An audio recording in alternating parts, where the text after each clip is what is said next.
We live in a world where things are evolving at an increasingly rapid speed, including distractions. That means that there has never been more important to get good at managing your time. I've spent countless hours on experimenting with different approaches, and in this video, I'm going to share with you how I effectively plan my month, week, and day.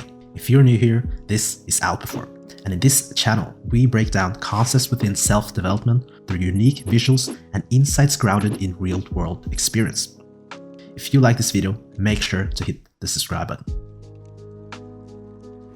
When it comes to my system, I have my monthly goals, weekly goals, and daily goals all in one page in Notion. The reason I have it set up this way is because I'm able to have a quick glance at my monthly goals and weekly goals if I want to. In addition, I'm able to easily see the connection between my daily goals, weekly goals, and monthly goals. And if there isn't a connection, I'm able to easily spot it and adjust it quickly. My monthly goal is also connected to my long-term goal. That means that the daily goals that I set here is actually connected all the way through to my long-term goal. And if you want to see my video on how to make long-term goals, I will link the video here. Now, for my monthly goal, I only want to have 1 to 3 main goals that I'm going to focus on. Initially, I'm probably going to write down more than 3 things, but eventually I'm going to prioritize and choose. To help me with this, I have 2 questions that is always present in this view. And those questions are, what is the 1 to 3 most important things that I'm blessed to do this month? My second question is, what is the one thing I can focus on this month such that by doing it, everything else will be easier or unnecessary? I will do the same exercise for my weekly and daily view. In my daily view, I also have another part. In this part, I write down all the other things that I want to do for the day. Here, I'm allowed to write as many things as I want. But this part is clearly separated from the first part. This is to emphasize that I'm not allowed to do the second part until I'm finished with the first part. So you can look at the second part almost as a bonus task list. After identifying the most important tasks, prioritizing and choosing, now is the time to put everything in the calendar. Whether you use Google Calendar, Outlook, or any other calendar is really not that important. The most important thing here is that you just have a calendar to use.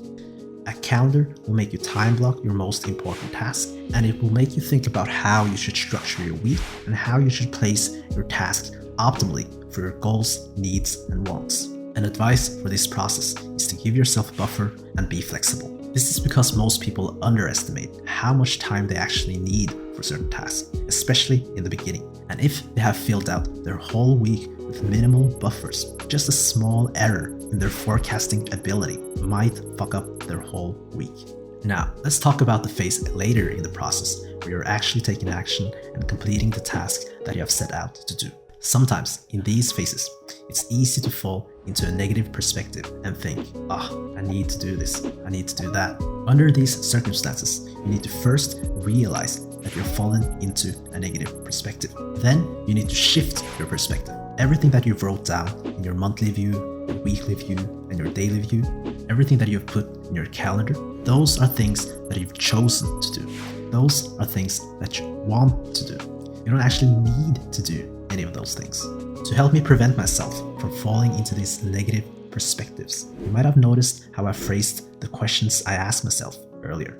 The first one was, what is the 1 to 3 most important things that I'm blessed to do? It is not I need to do. Now, you don't need to use the word blessed like I do. You can also just use the word I want to or I choose to. The most important thing here is that you don't use the word need. I also call this whole page in Notion want to-do list, not just to-do list. All of this to prevent me from falling into the negative perspective. To consistently level up my life and outperform, I track my most important metrics. And I do this through a personal tracker that I made. If this sounds interesting to you, check out the link in the description.